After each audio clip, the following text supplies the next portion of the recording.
नमस्कार. आम्ही आदर्श गुरुकुल विद्यालय व ज्युनियर कॉलेज पिटोडगावचे 7वी अ चे विद्यार्थी तुमच्यासमोर मदनलाल धिंगरा यांच्याविषयी सुंदर अशी नाटिका सादर करीत आहोत. मातृभूमीच्या स्वातंत्र्यासाठी काहींनी सुखाचा त्याग केला तर काहींनी प्राणाची आहुती दिली. अशाच एका क्रांतिकाराने परकीय सत्तेला थेट आव्हान दिले, ते म्हणजे मदनलाल धिंगरा.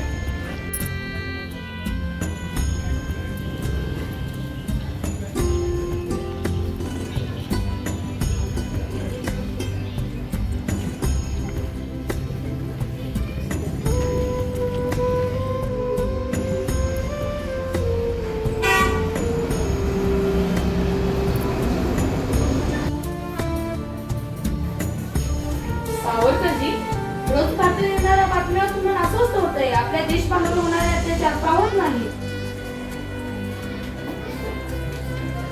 मदनलाल, स्वातंत्र्य कधीच मागून मिळत नाही. त्यासाठी त्याग, धैर्य आणि बलिदान आवश्यक असते. जर माझ्या एका बलिदानाने हजारो भारतीय मला स्वातंत्र्य जग पेटणार असेल तर मी त्यासाठी तयार आहे. लक्षात ठेव, देशासाठी केलेला त्याग कधीच वाया जात नाही. स्वागत आहे. ब्रिटिश साम्राज्य हे शक्तिशाली साम्राज्य आहे.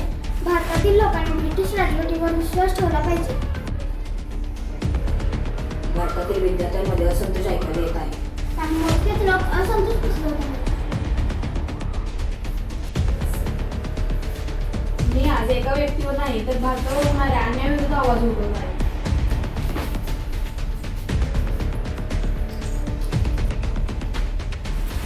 मदनलाल धिंगरा, तुम्हाला सर कर्जन वायदे यांच्या हत्येच्या आरोपाखाली अटक करण्यात येत आहे. माझे हात बांधू शकतात पण माझ्या देशप्रेम माझ्या वेड्या होऊ शकत नाही.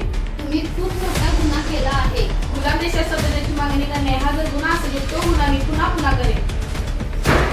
तुम्हाला फाशीची शिक्षा सुनावली जात आहे. शेवटचे काही सांगायचे आहे का? माझ्या देशासाठी क्रांती देणे माझे भाग्य आहे.